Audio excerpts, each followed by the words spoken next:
Meu pai foi destruído pela traição do próprio filho. E eu assisti tudo acontecer, impotente, sem conseguir salvá-lo.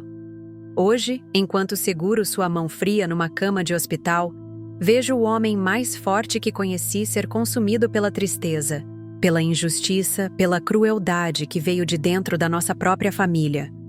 Esta é a história da maior dor da minha vida. Esta é a história da nossa ruína. Eu nunca vou esquecer daquela madrugada. As luzes frias do hospital, o ar pesado de medicamentos, e meu pai,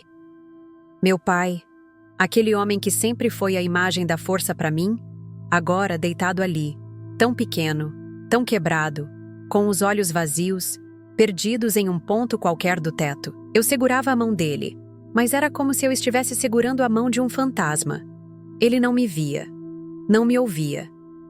Já não estava mais ali, de verdade. Era como se tivessem arrancado a alma dele, deixando apenas um corpo cansado e vazio. As mãos dele, antes firmes, agora tremiam sem força. Lágrimas silenciosas escorriam pelo meu rosto. Eu tentava encontrar palavras que pudessem trazê-lo de volta para mim, mas tudo que saía da minha boca era um sussurro desesperado. Desculpa, pai. Me perdoa. A culpa me rasgava por dentro. Eu não sabia exatamente onde tudo tinha começado a desmoronar, mas eu sabia onde tinha terminado. Ali, naquele quarto gelado, com meu pai lutando contra uma dor que nem o amor de uma filha conseguia curar. A enfermeira tentava me convencer a sair. Dizia que ele precisava de repouso. Mas como descansar sabendo que quem você mais ama está morrendo em vida? Como abandonar a última esperança que restava? Passei a madrugada inteira ali, segurando sua mão, pedindo em pensamento para que ele sentisse minha presença, para que ele voltasse para mim. Eu queria voltar no tempo. Eu queria impedir a tragédia. Eu queria proteger ele da crueldade que caiu sobre nossas vidas. Meu coração já sabia a verdade, mesmo que minha mente tentasse negar. Meu pai não estava doente de corpo. Ele estava doente de alma. Ele foi destruído por traição. Essa consciência me consumia. A destruição dele tinha começado dentro da nossa própria casa, através de quem deveria amá-lo e protegê-lo. Eu lembrava do brilho que existia nos olhos dele, do orgulho que sentia pela empresa, da alegria em falar da nossa família. Mesmo depois da morte da minha mãe, ele ainda carregava uma centelha de esperança.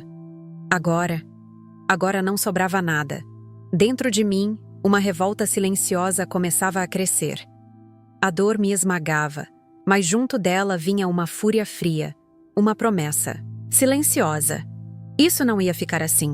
Ninguém ia sair impune depois do que fizeram com ele. Eu ainda não sabia como, nem sabia quando, mas eu jurei naquela madrugada de silêncios pesados, eu ia lutar, mesmo que eu perdesse tudo, mesmo que eu me perdesse no caminho. Eu não ia deixar meu pai enfrentar essa dor sozinho. Apertei a mão dele com toda a força que restava em mim e sussurrei com a voz embargada: "Eu tô aqui, pai. Eu não vou embora. Nunca. Antes que você me julgue ou ache que foi fácil chegar até aqui, deixa eu te contar como minha vida virou de ponta cabeça." Enquanto eu ainda acreditava que o amor da família podia salvar tudo. Eu me chamo Clara, tenho 34 anos, e durante muito tempo achei que tinha a família mais forte do mundo.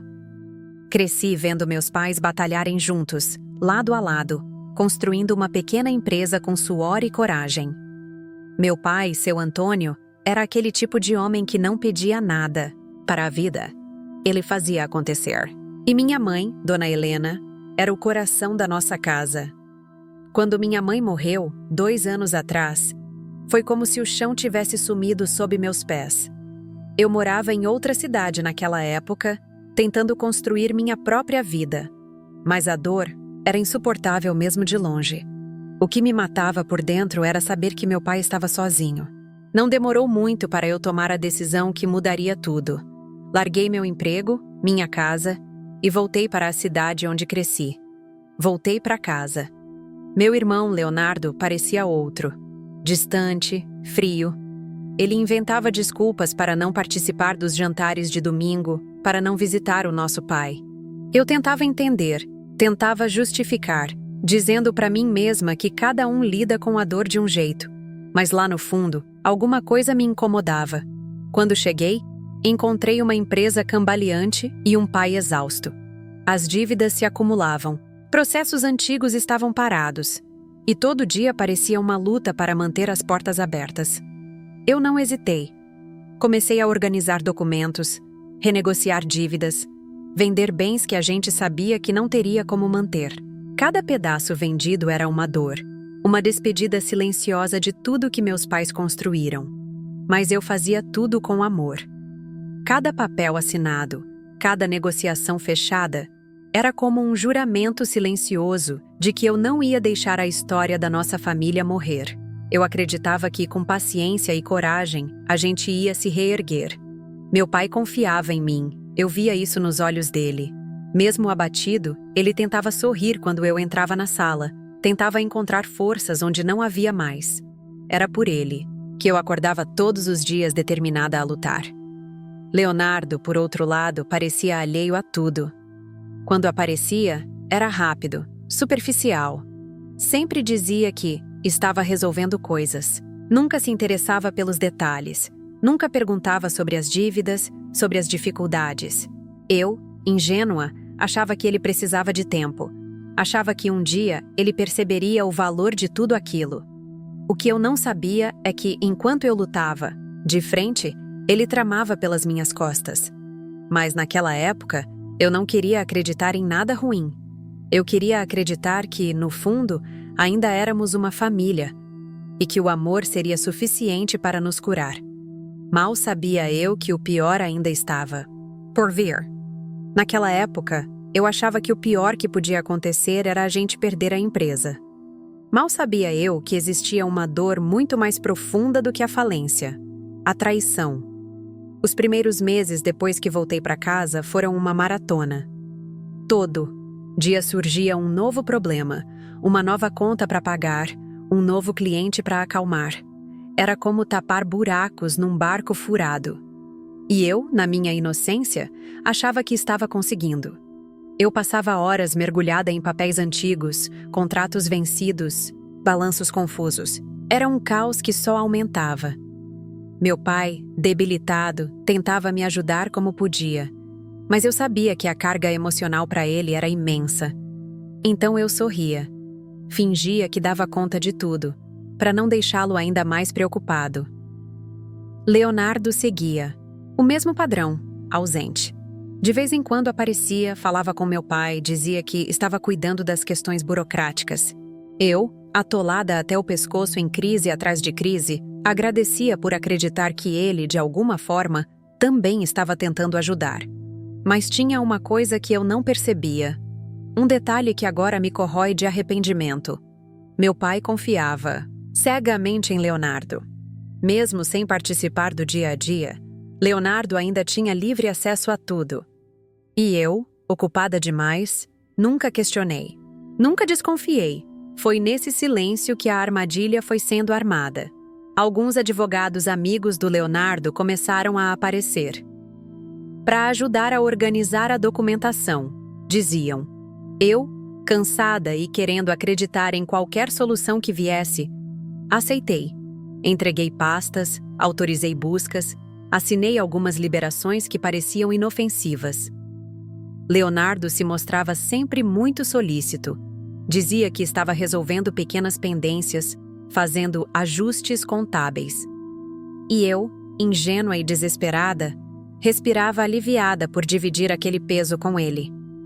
Enquanto eu fechava acordos com credores, renegociava contratos, vendia parte das terras para tentar manter a alma da empresa viva, Leonardo cuidava de algo bem diferente. Tomava posse de tudo, pouco a pouco, pelas costas do próprio pai e da irmã. Hoje eu vejo cada sinal que ignorei. Cada noite em que ele evitava conversar, cada reunião que ele pedia para resolver sozinho com o pai. Cada olhar dissimulado daqueles advogados que pareciam interessados demais. Mas naquela época, eu estava cega. Cega de esperança. Cega de amor. Eu ainda acreditava que nossa família podia ser salva. Eu não sabia que o pior inimigo já tinha a chave de casa.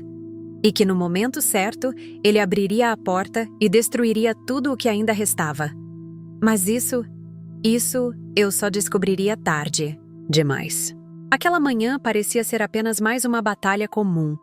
Eu tinha uma reunião marcada para tentar vender uma das fazendas da família e, com o dinheiro, pagar uma dívida que já ameaçava a sobrevivência da empresa. Eu acordei cedo, peguei toda a documentação necessária, revisei contratos, organizei tudo. Estava nervosa, claro, mas também aliviada. Sentia que, finalmente, alguma coisa ia dar certo. Que depois de tanto tempo apagando incêndios, eu ia conseguir respirar. Cheguei ao cartório com a pasta de documentos apertada contra o peito, como quem carrega um pedaço da própria vida. Entreguei os papéis ao atendente e esperei, com a ansiedade queimando nas veias. O homem, de expressão cansada, folheou os documentos por um tempo que me pareceu uma eternidade. Até que ele franziu a testa e soltou. A senhora disse que queria vender essa propriedade? Assenti com a cabeça, tentando esconder o nervosismo. Olha, ele suspirou. Essa fazenda já não está mais no nome do seu pai. Por um segundo, achei que tinha ouvido errado. Pedi para ele repetir. E ele repetiu, cada palavra cravando em mim como uma facada lenta. A fazenda não era mais nossa. Estava registrada no nome de Leonardo. Eu gelei. Meu corpo inteiro ficou rígido, minha garganta travou. Tentei argumentar, tentei pedir para ele verificar de novo. Implorei. Mas o sistema mostrava tudo, claro como o dia. A propriedade tinha sido transferida meses atrás, com assinatura reconhecida e tudo. Saí do cartório cambaleando, como se o chão tivesse se desfeito debaixo dos meus pés. As ruas giravam à minha volta. Meu coração batia tão forte que doíam os ouvidos. Peguei o celular com as mãos trêmulas e liguei para o advogado que vinha me ajudando com as renegociações. Quando expliquei o que tinha acontecido, o silêncio dele do outro lado da linha foi ainda mais apavorante do que qualquer resposta. Depois de um tempo, ele disse em voz baixa: Clara, talvez seja melhor você verificar outros registros. Corri para casa como uma condenada. Passei o resto do dia revirando documentos, contratos, registros. E a cada nova busca, a mesma resposta. Esmagadora. Tudo o que a gente ainda tinha. Terrenos, participações da empresa, contas bancárias. Tudo havia sido transferido para o nome de Leonardo. Eu queria gritar, queria destruir alguma coisa, queria acordar daquele pesadelo. Como... Eu não percebi? Como eu deixei acontecer? Me tranquei no quarto, abracei os joelhos contra o peito e chorei. Chorei de raiva, de dor, de vergonha. Chorei por ter confiado. Chorei pelo meu pai, que ainda acreditava que tinha o controle de alguma coisa. A traição era muito maior do que eu podia imaginar. E ela tinha sido arquitetada bem debaixo do meu nariz, enquanto eu lutava para manter nossa história viva. Mas aquilo era só o começo, porque eu ainda precisava olhar nos olhos de Leonardo e ouvir da boca dele a confirmação do que eu já sabia. Ele tinha nos destruído sem um pingo de arrependimento. Depois de tudo que vivi, é impossível descrever o que senti ao ver meu pai naquela cama de hospital. Não era apenas tristeza, era um abismo. Um buraco fundo onde a culpa, a dor e a raiva se misturavam sem pedir licença. Era a sensação sufocante de quem assiste a tudo desmoronar e não tem mais como impedir. Naquele instante, sentada ao lado dele, entendi que nada seria como antes. Algo dentro de mim se quebrou. E desse caco nasceu uma força que eu não sabia que existia. Uma força crua, moldada na dor e temperada na revolta. Até ali, eu lutei acreditando que bastava proteger o que amávamos. Que o amor e a verdade seriam suficientes. Mas o que vi naquela madrugada me ensinou que, às vezes, para salvar quem amamos, é preciso se transformar. É preciso endurecer, mesmo quando tudo dentro da gente grita para não perder a doçura. Eu olhei para meu pai, para aquela expressão vazia e cansada, e jurei para mim mesma. Eu não seria mais a filha que pede, que implora, que espera. Eu não. Seria mais aquela que acredita em redenção fácil. Eu seria a filha que luta, que enfrenta, que revida, que protege até o último suspiro. Leonardo não havia apenas traído a confiança do meu pai. Ele tinha ferido a nossa história, nossa memória, nossa alma. E isso ele ia pagar, de uma forma que ele jamais esqueceria. A partir daquele dia, a culpa que me esmagava virou combustível. A dor virou estratégia. Comecei a mover cada peça que ainda me restava. Busquei advogados sérios, rastreei documentos, juntei provas. Cada assinatura fraudulenta, cada transferência suja, cada mentira descoberta era uma nova espada nas minhas mãos. E eu afiava cada uma delas com paciência. Passei noites em claro relendo contratos, cruzando informações, buscando inconsistências. Cada detalhe, por menor que fosse, se tornava munição para a guerra silenciosa que eu começava a travar. Eu não estava atrás de dinheiro. Eu queria justiça. Eu queria expor cada mentira, cada golpe, cada traição, não para apagar o que Leonardo fez, mas para que ele soubesse que mexeu com a pessoa errada, para que sentisse na pele o peso da desonra que ele espalhou sobre a nossa família. A Clara que saiu daquele hospital não tinha mais medo. Tinha sede de justiça e estava pronta para a guerra. Dentro de mim, uma nova voz nasceu. Uma voz firme, implacável, uma voz que dizia todos os dias: você não vai parar, você não vai se curvar, você vai lutar até o fim.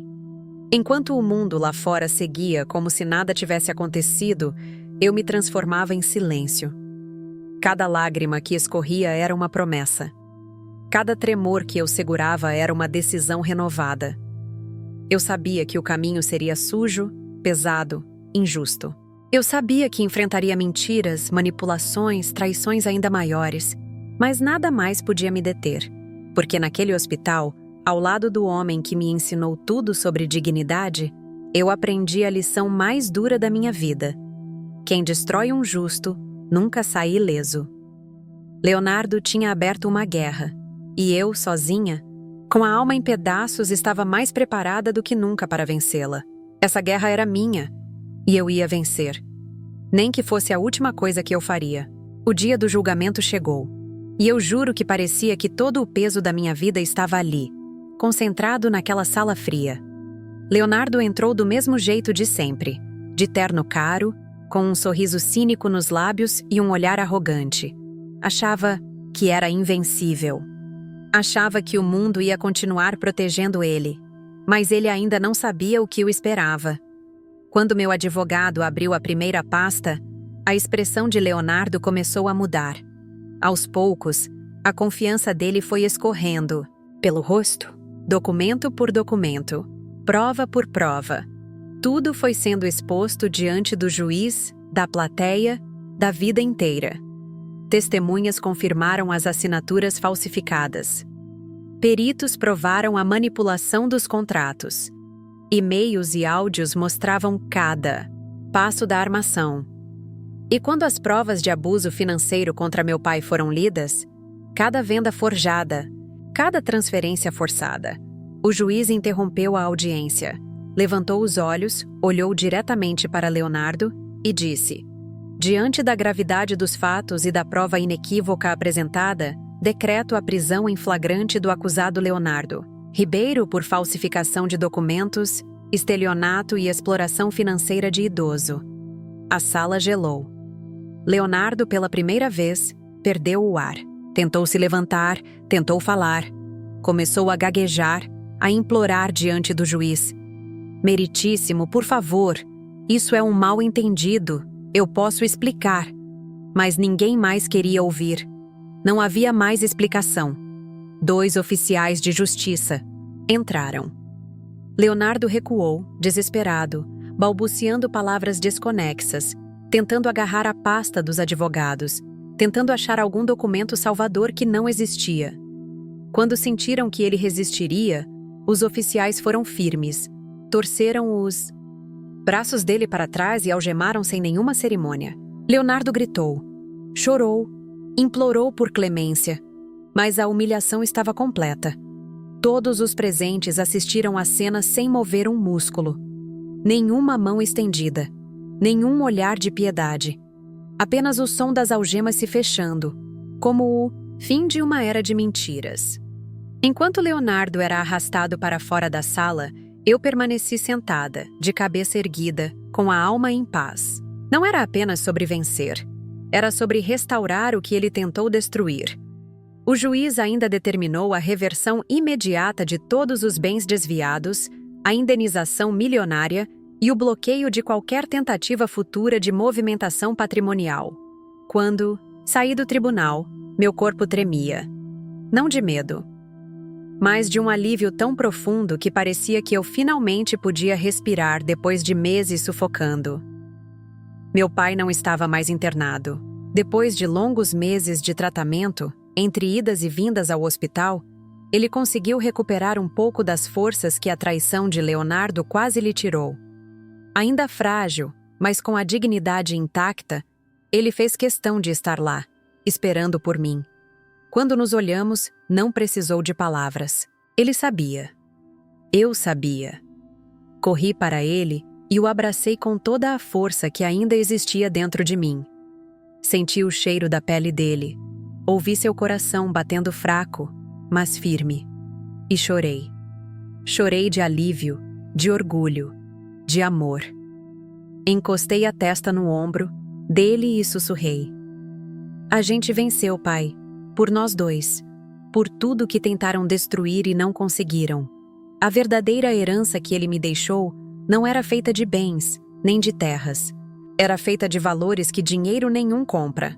E essa herança, essa ninguém nunca mais vai tirar de mim. Nem a traição, nem a covardia, nem o inferno inteiro. Eu saí daquele tribunal não apenas como uma filha vingada. Eu saí como uma mulher que jamais será quebrada. E você, se estivesse no lugar de Clara, teria coragem de lutar contra quem te traiu? Ou aceitaria ser derrotado em silêncio? Teria forças para levantar a cabeça e enfrentar aqueles que tentaram te destruir? A verdade é que todos nós, um dia, seremos testados. Por pessoas que juravam amor, por amigos que prometiam lealdade, por quem jamais imaginaríamos. E nesse momento, só há duas escolhas: se curvar ou lutar. Clara escolheu lutar. Escolheu transformar a dor em coragem, a vergonha em honra, o medo em vitória. E você? Qual seria a sua escolha? Compartilha com a gente. Você já passou por uma traição que quase te derrubou? O que te fez continuar em pé? Conta seu nome, sua cidade e sua história aqui nos comentários. Vamos dar voz àqueles que não se rendem. Se essa história tocou seu coração, curta o vídeo, compartilhe com alguém que precisa ouvir essa mensagem.